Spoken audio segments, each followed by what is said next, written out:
Campers! Hey campers, welcome back to Camp Insomnia. Welcome I am your welcome. I'm back. I am your head camp counselor Zachary, and I am your head camp counselor Devon. Hello. Hello, and we are a paranormal and true crime podcast. Here to make you feel ooky, spooky, kooky, and maybe do a little dookie. Just a little bit. Just a little dookie. At least a nugget. Yeah. And to our returning campers, welcome back to the campfire, and to our new campers, hi, welcome to camp. We are chaotic and fun and a little crazy, and we get no sleep. Yes. So, yeah. Completely. Yeah. We live up to our name. Insomnia. Yeah, literally. So welcome. Some news for camp is Courtney, our number one camper at this point. I swear, we always talk about her. She sent me something that I need to share with all of our campers, and it is some really crazy true crime news. Oh, okay. That needs to be talked about. So let me pull it up. Boop-a-doo. Boop-a-doo. Okay. So Courtney sent me this, and basically all Courtney said in the like screenshot she sent me was, "Did y'all see this?" So Robert F. Kennedy shooter Saran, 77, age 77, may walk after 5 decades and 16 hearings. You're shitting me. No, Robert F. Kennedy's assassin was granted parole on Friday after 2 of RFK's sons spoke in favor of Saran's release. Wow. They spoke in favor of his release. And prosecutors declined to argue he should be kept behind bars. The decision was a major victory for the 77-year-old prisoner, though it does not assure his release. The ruling by the 2-person panel at Saran's 16th parole hearing will be reviewed over the next 90 days by the California Parole Board staff. What in the hell? What makes him special? God. Well, I think what's happening right now, especially that's getting him the chance to leave, is Robert F. Kennedy's sons are like, "Hey, you should release him. It's all good now." Which I'm like, what? What? I don't understand. I don't understand. Yeah, wild. So thank you, Courtney, for sharing that, because that is some wild mother trucker news. Yeah, seriously. Thank you. Yeah. I saw when she sent that, and I was like, what the hell? What is happening? What is this world coming to? So that's all the news that I have for you campers on my end. I do have another thing. What? By the way, y'all, if y'all forgot, I am an animator, right? What do you freaking do? But I'm also an artist, and I've been doing commission work. Yeah. So if you guys want a really cool drawing by yours truly, your head camp counselor, DM me on Instagram. I mean, you're gonna have to pay a good buck for it, but DM me on Instagram and you'll get some personalized artwork. Hey, you're an expensive hoe for a reason. You got that degree for a reason. That's why you expensive. For a reason. Exactly. So if you guys are really interested in getting some artwork, just let me know. Hit me up in my DMs, slide into my DMs. He works hard for the money. I work hard for the money. All right. Cool. Any news on your end? Not news, but I do have a shout out as well. Oh, okay. What's the shout out? Who are we shouting out? I hung out with one of our campers recently, camper Ricky. Cool. I just wanted to give her a shout out because she said how much she absolutely loves us, adores our podcast, and we're one of her favorite podcasts, and she doesn't miss a single episode, and she's still hanging in there. And she always says how she feels like like she knows us, like she knows you especially. She's like, I just feel like I know Zach. I just love him. I just want to pop up in Canada and be like, hey bitch, it's me, and then you'd be like, who the fuck are you? Get the fuck away from me. Who the fuck are you? Stranger danger. But my whistle, like, Oh, yikes. But yeah, no, cool. So shout out to Camper Ricky. Thank you for always tuning in to us every single week. Yes, we love you. Thank you. Thank you. Oh my God, I feel so special. I know, right? Okay, cool. Thank you, Ricky. Ricky Bobicki. Okay, so let's, without further ado, let's gather around the campfire. Go ahead, goddamn, and get cozy, grab a buddy, snuggle up. And let's see, tip for camp. SlaughterHouse. That's all I got on this shit. So, when you are butchering your meat, make sure you are washing your hands as often as you need to make sure you are staying safe and sanitizing. Yeah, that's a great tip. Why do I get good tips for yours, but mine are shit? You're like, and a tip for fuck. So everybody, if you guys haven't seen the title to this episode, it is called SlaughterHouse. This will be a multi-parter event, as I should say. It's really, really interesting, and I even bought a book to do this research for y'all. So campers, you're probably wondering, Zach, what the heck is this case about? It's called SlaughterHouse. It's a multi-parter. Like, what? Well, basically, I found this case through Netflix. There's a Netflix show called Haunted where people give their testimonies on, like, you know, paranormal happenings that have happened in their life, and then they reenact it with, like, actors and stuff. So I was watching it, and on episode 2 is called SlaughterHouse. I suggest waiting to watch it until this is over with, because I don't want to spoil anything for you. But in the episode, they only touch on, like, a little bit of it. Okay. So, basically, the rough synopsis is about this case is that there's a story about a serial killer, and he was like, hello, phone? Everybody's interrupting me.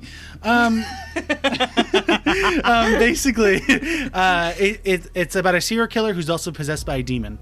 And so a lot of viewers and watchers were wondering if it was true or just inspired by true events that were stretched to fit, like, the spooky narrative.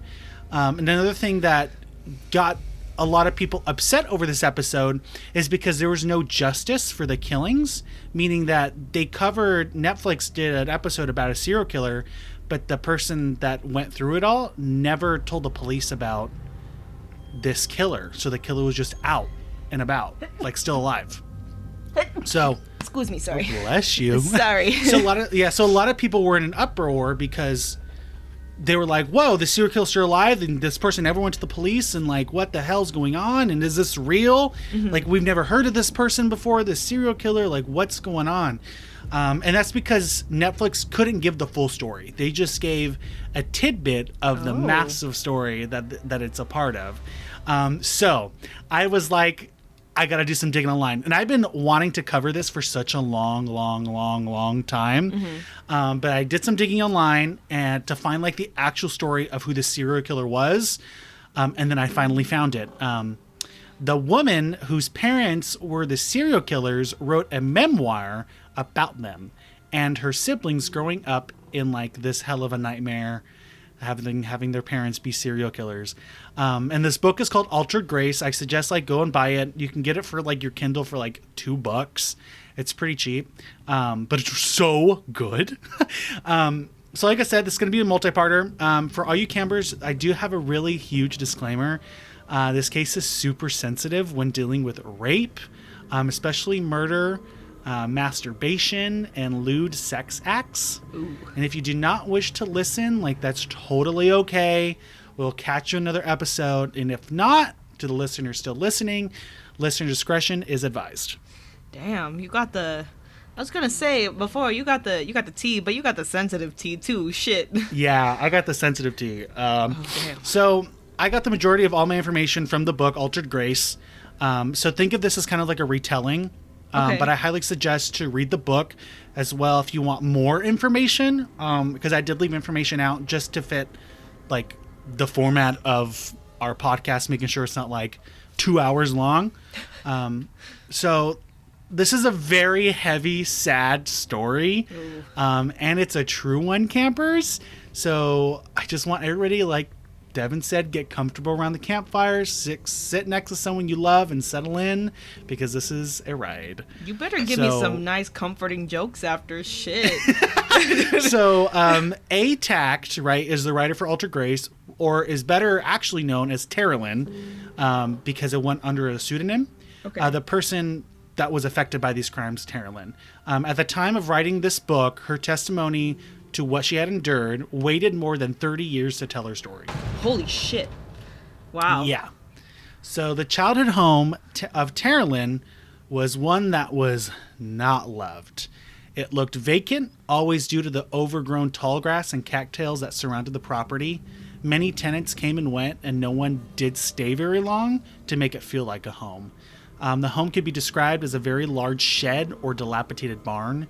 It had 2 small rooms and a small porch, which were added later to make it more homier. Mm-hmm. The porch was a giant slab of cracked cement, and the windows dingy from all the dust buildup. And this is where a lot of horrors would take place. But first, we need to understand how it got to that point. Okay, yeah. Right? The backstory. Tell me the teachers. So, it's all about her parents. I think I've mentioned that in the beginning. Uh-huh. They're the center of attention. So first, we're going to talk about her dad, Clayton. Okay, Clayton. And I'm not talking about Clayton from Tarzan.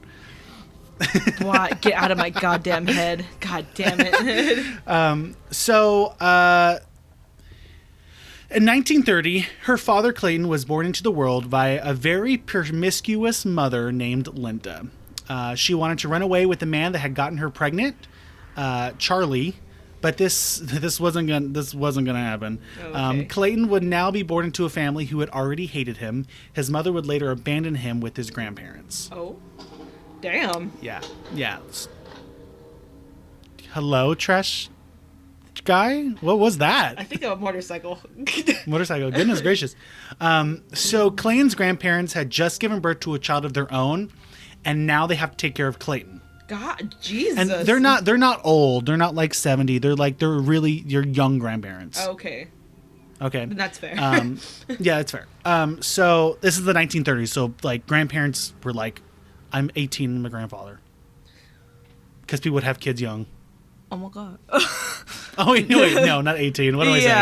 But like 20, like imagine like my 30s? How about 30s? 30s? Sure. Is that more I don't fair? know. It didn't really mention in the book. Okay. Anyways, so the grandparents, the grandparents were pissed. They were just kind of thrust Clayton. Like, hey, mom and dad, I just had a baby. I don't want any more. You're going to take care of it. I'm going to run away with the guy that got me pregnant that doesn't really want me. Oh. Have fun.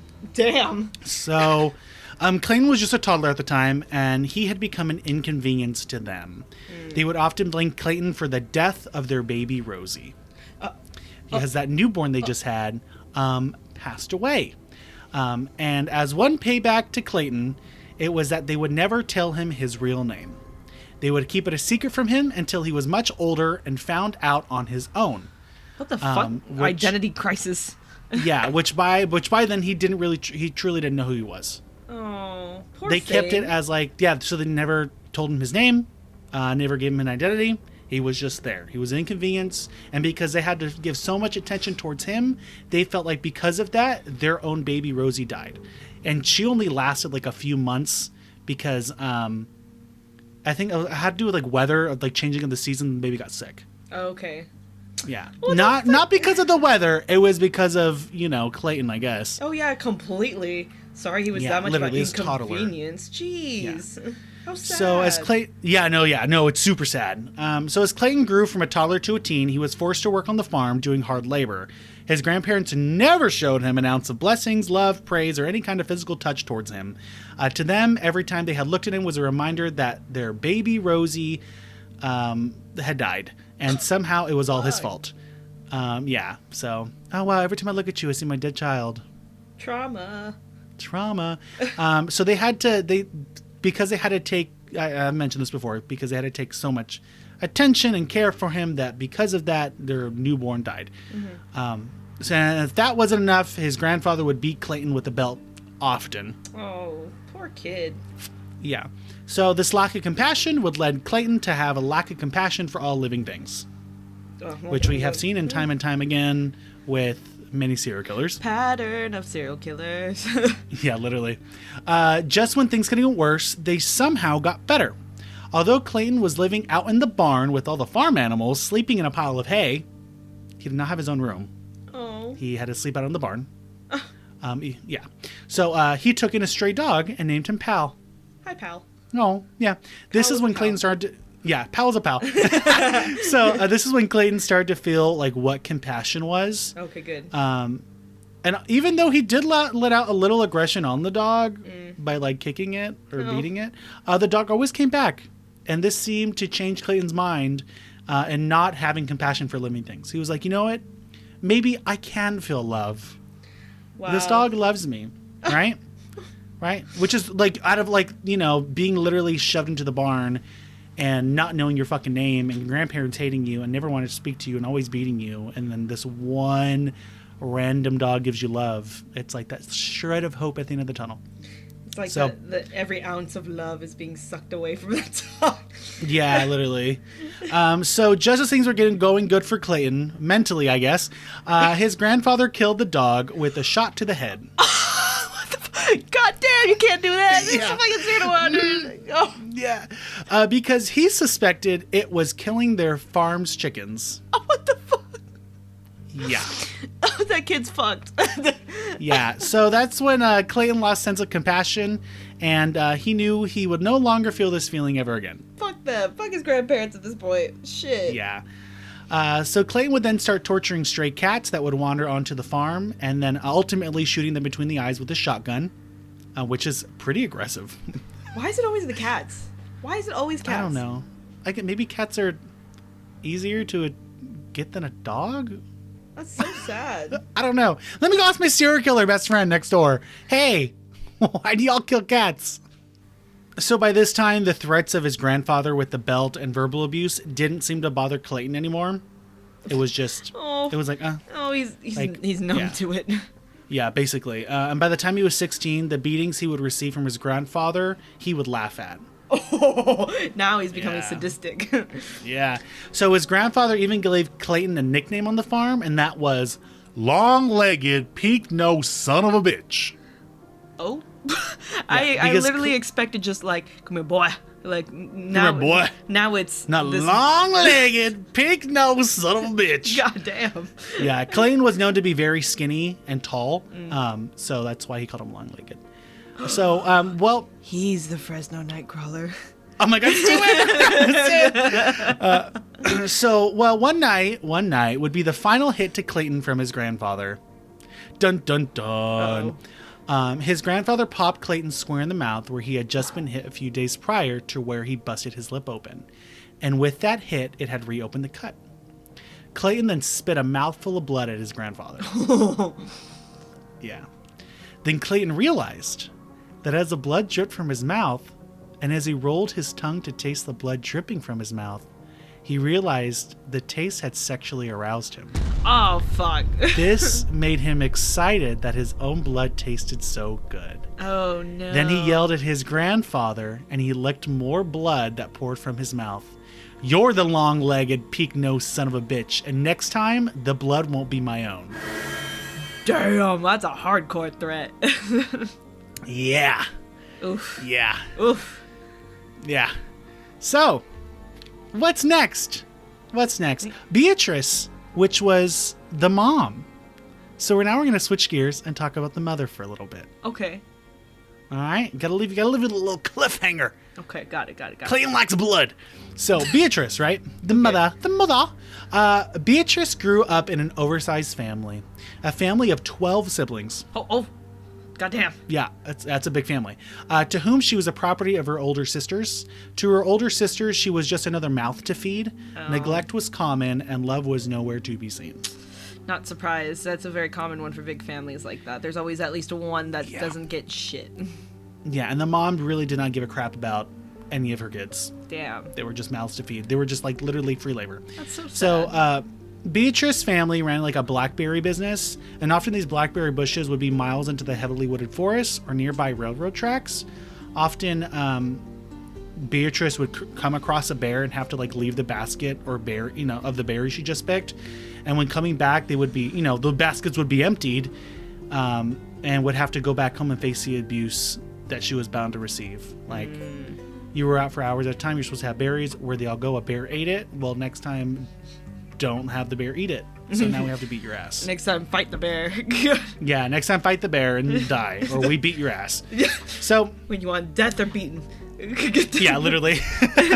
So one afternoon, and by the way, she's like very young, like 8 years old, going off into the freaking middle of the woods to go pick berries for her family. I figured, since you said mainly the siblings were like all older and stuff. Yeah.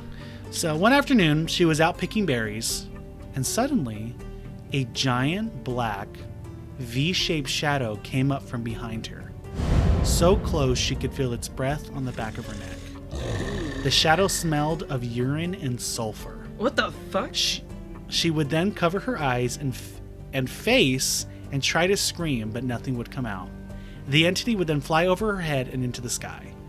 Beatrice would then later say it resembled a flying monkey. She then would continue with her berry picking in fear. If she would return home and tell her sisters about her encounter, they would punish her. It's the Jersey Devil. It's the Jersey Devil. You want the berries? Yeah, it's more than likely a demon. Yeah, probably a demon. So only at 8 years old, her sole purpose in the family was to pick berries, clean them, and sell them. Childhood was not surrounded by dolls or toys, but hard work and making money for their family. Her dad was an alcoholic, worked as a mailman, never learned how to read, but sure knew how to drink from the bottle. Oh, fuck. God damn it. Her mother didn't work and instead did chores around the home and took beatings from her drunken husband. Oh, fuck. Yeah, Beatrice would go on to say that her father would grab her mother by the back of the neck and drag her body across the unfinished wood floors. Oh, my God. Yeah. She would then demand her kids to take the splinters out of her knees for her. Oh. No one ever questioned how this woman's body could be so many different stages of black and blue. Wow, this whole family's fucked. The whole thing's just fucked. Yeah, and to make matters even worse, her father would often rape her mother. Was often said that he did this. Sorry, it's the hard sentence to read. Was often said as he did this, he would scream and yell in French as he raped her and beat her before he would then pass out on like wherever he would be doing this. Jesus Christ. Yeah. If any of the kids would try to interfere or upset their father, he would threaten them with the quote of, "You'll be bloody by morning." Oh my God. Yeah. So Beatrice would often fall asleep to the sounds of her mother being raped and the sounds of her mother being beaten and dragged across the floor. With her fingers in her ears, trying to mute off all the sounds of the fists beating into her mother's sides and chest and being brutally raped, Beatrice would often say that she slept into a very morbid dream. Morbid to others, but to her was very pleasant. Oh. So this is how her dreams would be. Okay. Before her, a bath of warm red blood was waiting. As Beatrice looked into the tub, her eyes caught the playful, shimmering motion of light from the overhead as it caught the sheen of the bathwater. A brilliant pattern of reflective light was cast throughout the tiny room, as if the room were made of diamonds. Removing her clothes, Beatrice was overcome with desire. The silkiness of the blood felt good on her legs as she entered the tub and slid down deeper and deeper until the blood covered her head. Leaving no trace of the Beatrice that was, the Beatrice was now gone forever. The ending was always the same. Death was very peaceful, a longing, a comfort until the consciousness took over and the dream was over for yet another night. Damn. This dream comforted Beatrice like no other. Yeah, because she's dreaming of like her putting herself out dying. of her misery. Mm-hmm. Yeah. So this tub was, for her, it was just made for her and her alone. Her siblings or parents wouldn't comfort her like the tub did. After each dream, Beatrice said that she felt reborn. I was kind of waiting for you to say that, almost like a rebirth, like either expecting death or expecting something new to come out of this. Yeah. So, and like that, she would continue to pick her berries and keep out of the way. Beatrice said that she would be prepared. She would be ready for death, for it would be life's reward after a long day.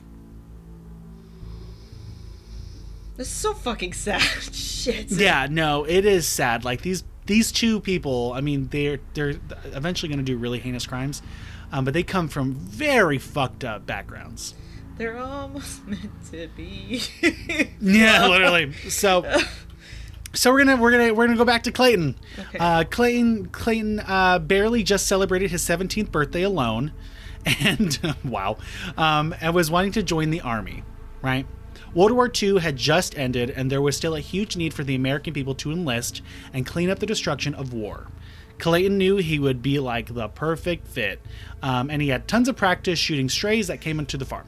So he was like, wow, I have really good aim. I shoot things all day. I kill cats. I'd be great for the army. Oh my god. Yeah. No. So all Clayton would need was a guardian's signature due to the fact that he was a minor, because he was 17. Yeah. And with all the labor on the farm, there was no way his grandparents were going to sign, because there goes their free labor. Yeah, exactly. They need him. Yeah. So he made them hate him so fucking much that they signed it to get rid of him. Oh, fuck. They said, here, you're the government's problem now. Yeah, literally. So before Clayton left, he made one last goodbye to a 12 gauge shotgun that he wanted to take with him but couldn't, because that was his little friend that helped him kill all of those cats. Ooh. He felt really, really bad about leaving it behind. Ooh. So Clayton thought he would be escaping from the hell of his grandparents and abuse, right? I'm going into the army. They're not going to yell at me anymore.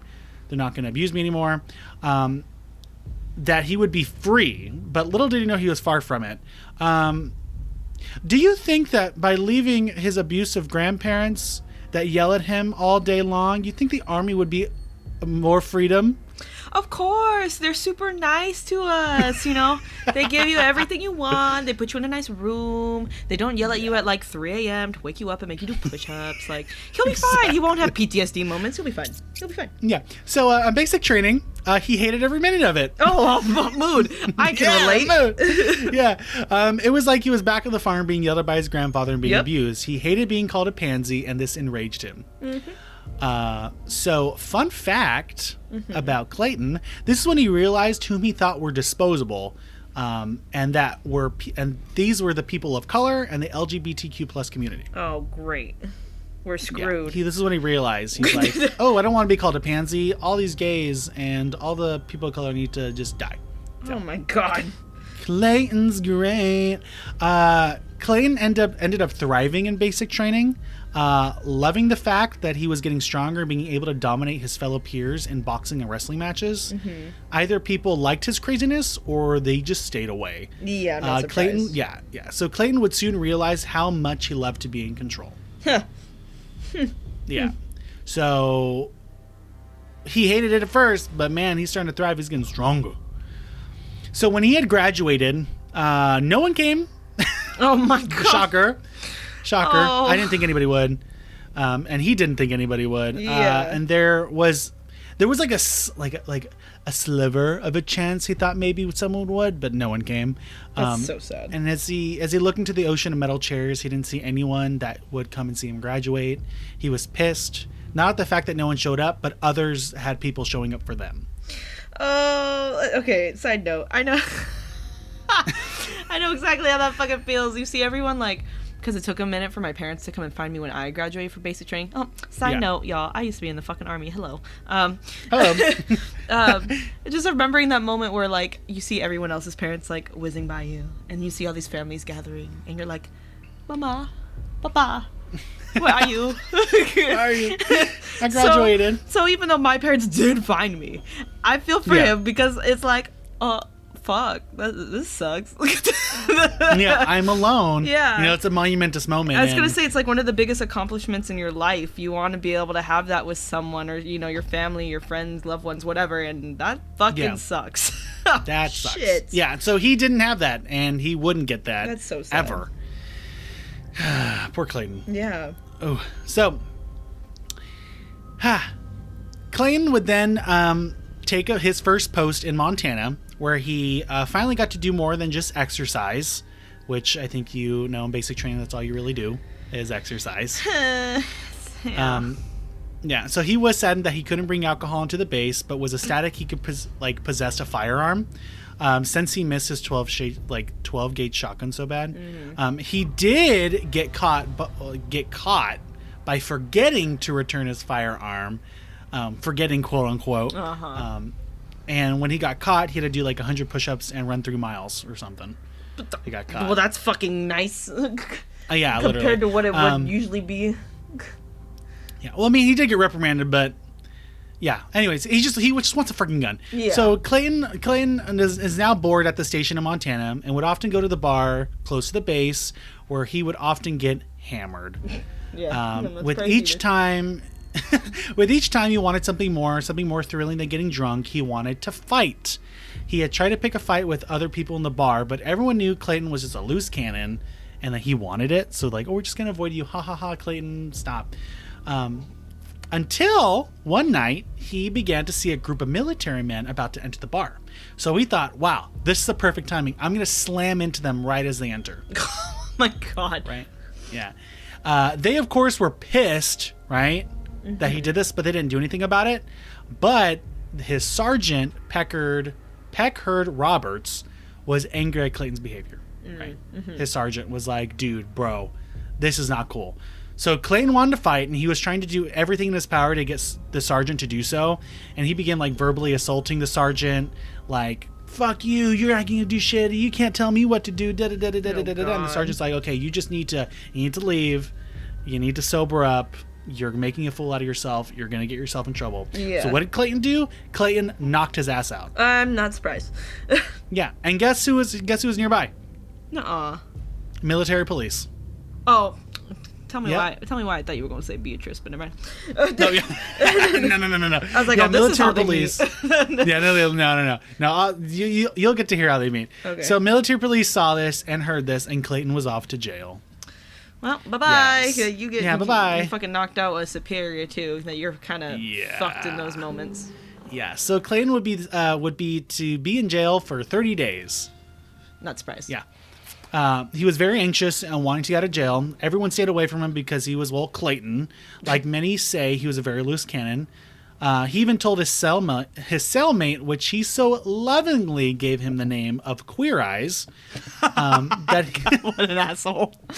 Yeah, what a dick. That he must never speak to Clayton. Ever. Oh my and God. if he does, Clayton would kill him. Okay, can I add something? Yeah. Okay. Mind you, when you go into the military, doesn't matter, army, whatever branch, because when you go into basic training, you're literally getting trained to fucking kill. He was already fucking a loose cannon as it was, acting out, practically threatening his grandparents and everything, right? Yeah, stealing guns, and now it's almost allowing his true character to come out even more so and develop even more so, because it brings a lot of that anger and shit out of you, as a defense mechanism, and two, as a fucking killer machine. So all of this, him joining, was like probably the worst thing he could have done for himself and society. Yeah, no, literally, because they literally just trained him to be a killer. The deadliest thing you can be. Yeah. So, congratulations, you just influenced a serial killer on hands. Yeah, literally. I mean, of course they didn't know that, but it didn't help. So his cellmate, quote unquote Queer Eyes, kept his distance. Is that okay? I wasn't gonna mention it, but I'll mention it. I'll mention it anyway. Clayton did end up asking his cellmate, like, "Oh, what are you in for?" Because he wanted to like size him up, and basically, Queer Eyes was dared to throw like a vodka bottle through like a staff sergeant's window while he was asleep, and the buddies were like, "You're not gonna do it," and he's like, "Oh, watch this, fuck you," and did it, and so now he was in jail for doing that. What a fucking idiot! Clayton was like, "That was it, really? That's fucking lame. Don't talk to me ever again, or I'll kill you." So, Jesus. Yeah. Yeah, so on day 28, 2 days before Clayton would be released for knocking his sergeant out, Clayton's cellmate was reading a newspaper in his bed. Clayton felt that the flipping between newspapers was too loud, and so Clayton walked over, covered the man's nose and mouth, and said, "No bruising this way. It's a cleaner kill. And as the man's life left his body, Clayton said, "Night, night, Canary. Sleep well, okay?" Holy shit. He's ballsy. He's already fucking in jail. Yeah, exactly. So then after he killed his cellmate, he then masturbated to the dead man's body. Oh, yeah, he called his cellmate Queer Eyes. Mm-hmm. Yeah. When military personnel found the body, they of course suspected. Sorry, that was really bad. Either way, he's sick. He is fucking sick. Yeah, for that. He's fucking disgusting. So when military personnel found the body, they of course suspected Clayton, but no evidence against Clayton. They didn't have anything, so they just let him go. What? And Clayton's alibi was simply being asleep, and that was enough for them. Oh, it's not like I guess they have cameras or anything to fucking watch the cells. No, Or anyone there was no them. bruising. There was no nothing. He just kind of went to sleep and died. He got so fucking lucky. Oh my god. So Clayton now out and on the base. He's a free man. Oh no. He saw a very familiar person. Oh no. Sergeant Roberts. Clayton did apologize, but was, of course, lying through his motherfucking teeth. Yeah. Basically apologized for being drunk and hitting him, and that his time in jail taught him a valuable lesson. Now he's a better person, blah, blah, blah, blah, blah, blah, blah. Oh, yeah, okay. But thankfully, Sergeant Roberts saw through all of that and said, "Well, son, it's going to be a short career for you. We don't have enough proof to lock your ass up until the next decade. Not yet, anyway. But we do have the power to boot your ass out of military service. Pack your bags, son. You're officially dishonorably discharged. Did you hear me? DD. Dishonorably discharged. I work hard to see that paperwork would be ready in time to have you officially escorted off base. God. Goodbye, you sorry piece of shit. I wouldn't leave town just yet. Who knows who might be calling you with an arrest warrant." Fuck, that's literally the worst thing you can do for yourself in your career, in your job life, everything. You try and get a job anywhere, and that's what they're going to see. Fucking dishonorable discharge on your record now. Yep. Yeah. So, Clayton did not want to be spoken to like this. He felt as if he didn't deserve this, and that his reputation was spat on, and he wanted revenge. Oh, here we go. Here we go. And this would be the last time the base had seen Clayton. Of course. Clayton knew Roberts attended a poker night off base weekly. So Clayton stole a car from the bar he was practically living at, because back in 1948, no one was locking their cars. Yeah. And also he had nowhere to be. So he just literally lived at the bar and just drank.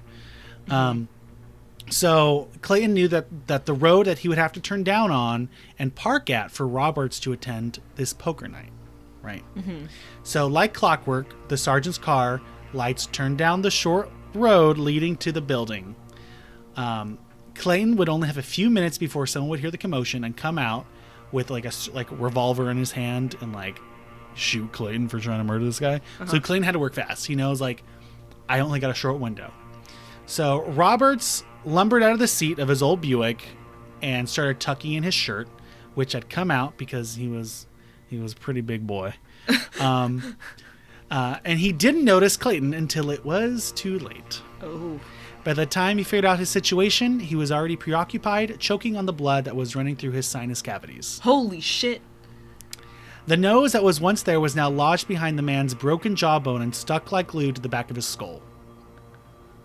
Oh. Roberts gagged on the blood and human tissue that was plugging his windpipe, and his face was now unrecognizable. Oh my god. Clayton wanted to make sure that Roberts remembered who took his life away, so he held him by the back of the hair, facing him until all the life drained from his eyes, and then they fell closed for good. So did he shoot him? Shoot him in the face? No, he just fucking literally pummeled his face inward. He's that strong. Yeah. That's insane. And then as the man was slowly dying, he made sure to lift him up by the head with his hair and watch his eyes just leave, Ew. So leave the body. Clayton then took the Krag rifle with bayonet holder still intact that was tucked away under the back seat of Robert's car as a trophy. Of course. And he would say, "It's time to go home now, Betsy. Trust me, you and I are going to have a good time together." Clayton had soon realized he loved the state and feel of someone else's blood pouring warm and thick against him. I don't like that. Yeah, he loved the sensation of blood. No. Ew. Clayton was on the road, right? Because he had to get the fuck out of there. And down Highway 89, he knew it wouldn't take long for police to put 2 and 2 together about Clayton and Sergeant Roberts' death. But luckily for him, guess what wasn't developed yet? What? DNA evidence. Mood. Yeah. Damn. So Clayton knew there was fucking lucky. Yeah. Oh yeah, no, he's getting so fucking lucky. Clayton knew there was big business in Canada, logging. He needs to fucking stay away from Canada, please. I'm here. So Canada was really known for logging, and he knows that like you can get good money. So logging was hard work, but Clayton knew that he could do the work. What better place to hide out than in the deep woods, toting an axe? Oh, okay, logging. Got it. Okay, I was like, I figured that's what he meant. Okay, got it. Yeah. Clayton soon found himself a job logging and lived in a logging camp. The logging camps were made up of a lot of like odd men. Clayton seemed to fit right in. Most just wanted to tend to their own businesses and to be left alone. Probably a good number of them had authorities looking out for them as well. As the weeks went on, Clayton began to settle down, and to settle down required Clayton to find himself a woman. Uh-oh. So now we're on to Beatrice. Back to Beatrice. Uh-huh. She's all grown up now, kind of. Kind of. Beatrice would soon drop out of school before turning 16, and to become a full-time seamstress. Okay. Her mother thought it would be better use to have Beatrice sewing than out picking berries in the field, because as a seamstress, she was making way more money for the family than picking berries. Okay. So I had no choice in that. By this time, 1948, Beatrice's sisters would often use her as a wingman for some male company. Although Beatrice was not interested in the company of men due to her abusive father and often kept to herself. She was quite the looker, though, in her small town. So she was known to, like, her sisters to be like, come along with us because you're good looking and men will want to come talk to us. Probably talk to you, but you don't really want them anyway, so we're going to snag them from you. Oh my god. Just be our wingman. Yeah. Thanks. Some say that she was a tight-fitted girl. She had a really big breasts, silky black hair fitted with pin curls, and perfectly painted red lips, and that she could turn heads at 16. So, looking hot. Beatrice was never into drinking alcohol and left it for the men to drink it themselves. Whenever she was offered any, she'd rather themselves make a fool than her to look like a fool. Fair. So she's like, you get drunk. You look like a fucking idiot. At least she had more sense than that. That's good. I'm gonna drink my ginger ale, and because Beatrice loved ginger ale, so that's what she would drink. Yeah, she would drink ginger ale. They're all beer. She's like, no, I'm good. Ginger ale. Thanks. It's like, no, this is a bar, right? You know you're at a bar. Yeah, can you just buy me another one? Thanks. Yeah. So, one Saturday night at the Corner Tavern, it was busy and packed with people on dates, playing pool and dancing away to a jukebox. Beatrice had found a handsome man back in spring who had come over for to dinner a few times with the family, and his name was La Rosa, which is a very cool name for a man. And La Rosa had asked Beatrice's dad if it would be okay to court his daughter, and her dad had given his blessing. Seeing that the old pickup had needed some work, so perhaps they could figure out a nice trade for Beatrice's hand. That's kind of fucked. Like, yeah, you can date my daughter. My truck needs fixing, though, so if you really want to date her, you gotta fix my fucking truck. What the fuck kind of trade is that? Yeah, it's bullshit. Oh my god. The truck is more important than his daughter. I was gonna say, she's worth a truck. She's worth as much as literally. A truck. Or less than a truck. So, Beatrice didn't want to be rushed into anything, and the marriage hadn't looked all that great to her either. Beatrice's prospects on marriage and starting a family were low, considering she was paying off her room and board in the house she grew up in. Well, that and it's like her views of family at this point are only what she knows of what her family was, and it was just shit. Yeah, it's fucking crap. Yeah. Anyways, but she had a fascination with this man, and how much he had cared for her was too good to let go. So the reason why she wasn't going to marry him was just because of the situation she was in, but she was like, well, I'm not going to let my shitty family get in the way of that. I really want to marry this guy. Okay. So Beatrice was getting bored at the Corner Tavern that Saturday night and wanted to leave, but needed the permission of her sisters. When suddenly, a rugged and muscular man walked in the bar, whom no one had ever seen before. It was Clayton. Beatrice was smitten. and positioned herself to gain his attention. Like, at the bar, she's like, chest, titties out, butt out, drinking my ginger ale, looking all cute. She's like, it's not ginger sipping ale, on it's beer. It's beer, yeah. And then when she was doing that, her dad like snapped her out of it and was like, hey, girl, like, no, you already got a man. And her dad would say that the man looked like a crazy fox and dangerous behind those big, beautiful brown eyes. Because Clayton was known to have really beautiful, pretty eyes. He was a very handsome man. He was ripped from logging all day. So he was ripped. He was built, rugged. I mean, looking like a snack. And so like Beatrice was like, but Dad. But this wasn't enough. Clayton did notice her and sat next to her, and the two began to have a conversation throughout the night. Ultimately, Clayton would ask to give her a ride home, in which she agreed. Clayton would then begin to court Beatrice, and she would forget all about her time with her ex-man, La Rosa. That was fast and easy. Yeah. Oh, shit. Yeah. She went, bye. Rugged man who probably doesn't give a shit about me, or a man that really loves me. Let's go for the piece of shit. Every time. Every time. That's how it always works. So Beatrice didn't mind Clayton's heavy drinking because she had been around that for most of her life. So she was like, oh, it's fine. She was just so in awe that this hunk of a man was interested in her. So she was like, wow, he's so sexy. I don't care if he's got a third nipple. He's hot. So, and he's an alcoholic and possibly a serial killer. I'm going to look through all that because he's a hunky man. Oh my God. Daddy but for Clayton, Daddy issues. Yeah, literally. Yeah. So, but for Clayton, as long as she didn't have demands or ask too much, she was perfect. As long as she put out, he didn't have a problem with her. Oh my God. Yeah. Again, he's a piece of shit. Yep. Soon, Beatrice would move in with Clayton to the logging town with the promise that he would marry her come spring. She then began logging with him side by side, and although the work was hard, she preferred this to sewing all day because she got to be with Clayton all day. Yeah. So figures. Well, campers, this is what happens when you cuddle with your significant other. You get pregnant. Oh, that's right. That was what Rolf Camp. Yes. That's how Courtney got pregnant. That's how Courtney got pregnant. She cuddled too hard.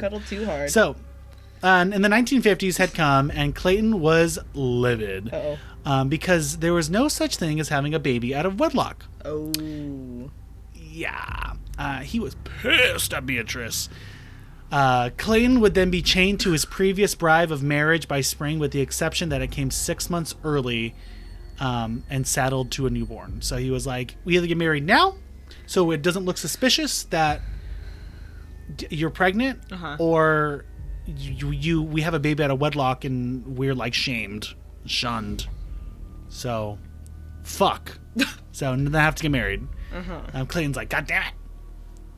So the notion of being a father set his jaws to aching as he ground like the last of his like molars. Like he was like really fucking pissed. And he would often say like, this is a cruel fucking joke. He often would say there has to be something in it for me. He's the one that fucking the two did the deed. It's your fault fucking too. So you can fucking suck it up, Buttercup. Yeah. So a soon-to-be wife and a baby due in March, Clayton had dangled the marriage carrot in front of Beatrice to keep her working and keep the sex coming. But now that he was shackled to his new set of unfortunate events, he was locked in. Yeah, he said that he only gets one putang now for the rest of his life. Oh, gosh darn. So even if he could persuade the foreman from the logging camp to let Beatrice move down in the clearing with him, there'd be no way anyone would allow him to spend the winter tented up with a pregnant wife, even if he didn't care if she froze to death or not. Oh my fucking God. Yeah. Jesus. Soon they would be wed, and Beatrice would be ready to walk down the aisle. And her mom gave her this advice. Marriage is a duty and a privilege. Don't let your man want for anything. Fix your hair up nice for him and let him dress you up feminine in ruffles and dresses. Make sure you ask for his opinion often, and it is really the only one that matters. Be rosy and loving and work hard. Don't ever deny your husband's sex. You should never say no. Ever. Remember to always take your beatings as a good wife should. One more thing. Don't ever try to come back home. You're married now. Your bed is not here anymore. You made your bed. Now go lie in it. Damn. Yeah. Oh, that's great mom. Fucked up. Fantastic mom. Well, I mean, look what happened to her fucking mom. I mean, what do we expect? I didn't expect anything any better, so. No, not at all. So soon the newlyweds would move into their 2-story tenement house only a couple miles outside of town. The original owner abandoned the house, and the new owner didn't have much use for the house, and instead only used the land that the house was on. It was like behind the house. Mm-hmm. So luckily for Clayton, all it took was like 2 months rent and a decent price, and the newlyweds could move in immediately. Okay. So cool. They found a place that they're on. Yay. So moving was a simple task, other than they borrowed a tent and a handful of personal items. Moving was just basically getting in the car and driving to the house because they didn't have much. Yeah. And again, they lived in a logging camp and they lived in a tent, so they didn't have much. Yeah. At least this has 4 walls and a roof. So the house needed some work, and from the looks of it, and hadn't been touched in over a century. Like the wallpaper was peeling, the windows were dingy. It was just really gross in there. Clayton had provided the home, and it was now Beatrice's job to make it feel like one, according to Clayton. Of course. Yeah. Of course. Great guy. Not long after moving in, Clayton and Beatrice would start hearing the stairs leading to the second floor creaking throughout the night. It sounded like someone with heavy boots was making his way to the top of the landing, only to come back down again, slow and steady. Ooh. Most nights, this would happen 3 or 4 times. Oh, that's weird. Yeah, that's terrifying. Yeah. So to Beatrice's relief, daylight hours were very peaceful. The house seemed to settle down, and other than the occasional creak in the floorboards, all was still. Okay. But come nighttime, though, it was altogether a different story. It was becoming quite clear that someone or something else was living with them. I hate that. Yeah. So some nights Beatrice would hear or sometimes see phantom fires in their new home. What the fuck? Yeah. So a phantom fire is basically, imagine your whole room is on fire. Yeah. You leave the room, you shut the door, you go back in, nothing. And that's weird because she was seeing stuff before too. So interesting. Mm-hmm. They'll come into play later. Okay. So don't think about it right now. Okay. So yeah. So she would see these phantom fires, right? Clayton had never saw them, but he would often smell the smoke as if like there were a fire in the home. It was really weird. After many nights of the scary phenomena of like footsteps and seeing like literally their broom on fire or their hallway on fire and then suddenly disappearing, Clayton told Beatrice, "Get your ass in the car.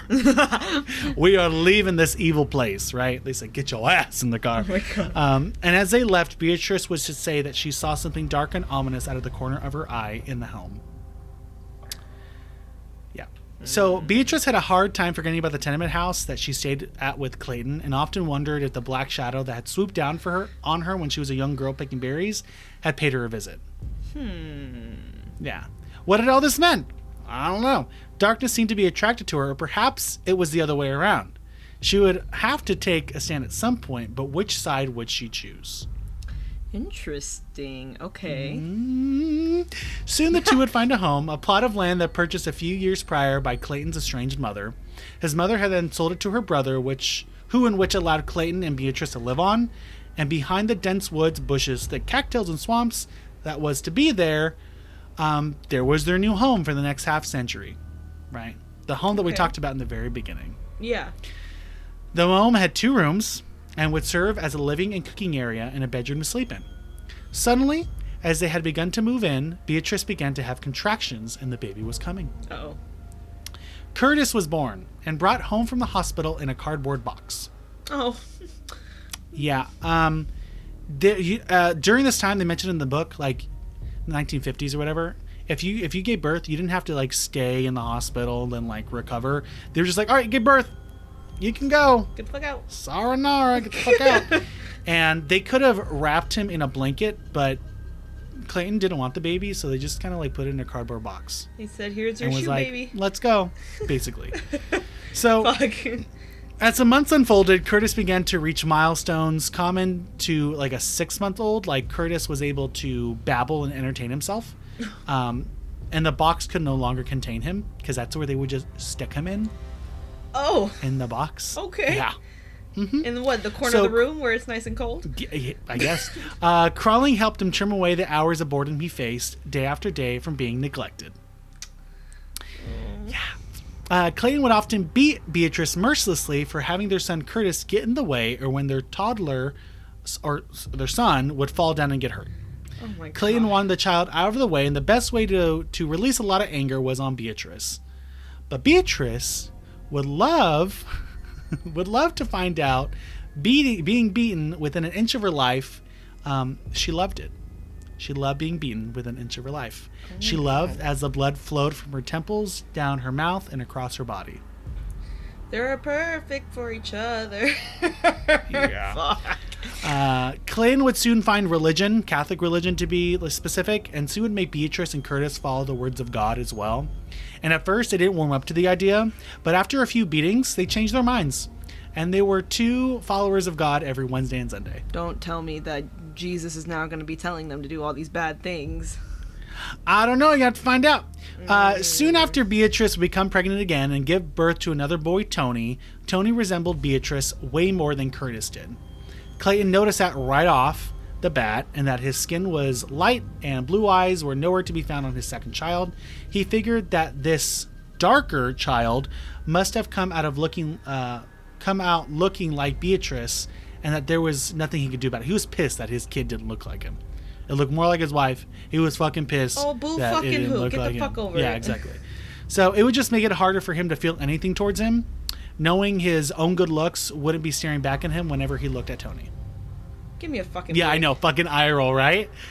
So now that there are 2 mouths to feed, Clayton needed to work more than usual to provide for his family.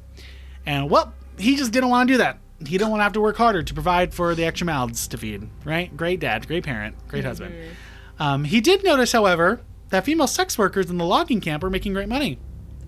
So, oh no. One night, as they sat for dinner, Clayton began to clutch his chest and have a quote-unquote heart attack because he had been overworked and how he needed Beatrice's help. Oh no. And how could she help? Well, with having her get into sex work. Selling her putang. Yeah. She was reluctant, but Clayton assured Beatrice that she would be doing was going to be okay with God. I was going to say, God's work? Was it God's work? Basically, he would say, after all, the dirty son of a bitches would pay for it someday else anyway. What? Somebody else anyway. Like karma kind of thing? Yeah, I guess, yeah. Okay. Because, like, Beatrice wouldn't be sinning as her husband had asked her to do it, and Clayton would help her sort out, like, the dirty bastards for God. I can't even. Like, you're gonna sell your body, you're gonna make lots of money, and now we're gonna know who the pieces of shits are, and God will know, and they're gonna get what's coming to them. Oh my God, this is stupid. And he would say, help bring the sinners out in the clearing so God could see them better. I can't even. Yeah. So Beatrice sat on this idea for a while. She brainstormed it. She workshopped it, you know. And she said, you know what? Sorting for God has a nice ring to it. Oh, God, fuck. And campers, that is the end of part 1. Damn. Okay, you're leaving us on some backstory. Some God fucking putang work. Yeah, it's a God-fearing, crazy, soon-to-be serial killers. Fuck. Yeah. So, I hope you guys like part 1. That was just like the background of both of them from like how their growing up was, because it was fucked, and it really helped drive them into what they are becoming. And they're both 2 very toxic people. Him more toxic than her, and that just made for like a whirlpool of neglect, rape, alcoholism, beatings, and eventually killings. Mm-hmm. So, yeah. Goddamn. What an intro. Yeah, no shit. So, to lighten up the mood, because I know we talked about some really crazy topics, let me find some jokes. Okay? Insert, I don't know, banjo music.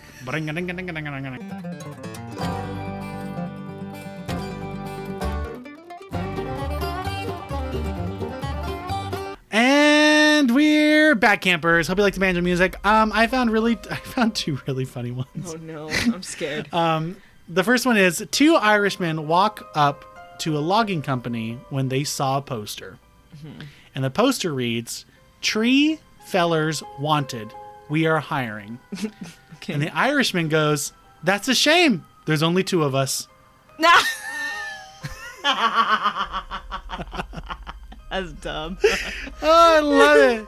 Tree fellers wanting. We are hiring. Okay. The next one is, if a tree falls in the forest and no one is around to hear it, then my illegal logging business is a success. Stupid. Oh, campers, I really hope you enjoyed those jokes and I hope you enjoyed part 1 of SlaughterHouse. Yeah, this is going to be really crazy. It gets even crazier as we go along. Yeah, so if you could all do us a favor and follow us on Instagram at CampInsomnia_podcast. Yes, and if you could also, leave us some reviews and shit and share with your friends. And also, there's something in our description called a link tree in our bio, where you can find all of our links where we are at everywhere. Yeah, campers. Thank you guys for listening, and good luck trying to sleep tonight. Yeah, please don't use God to try to find the bad peoples and the nasty ways, because that's not okay. Yeah. Girl, close your legs. Close your legs, stay home. All right, bye, guys. Bye. Bye.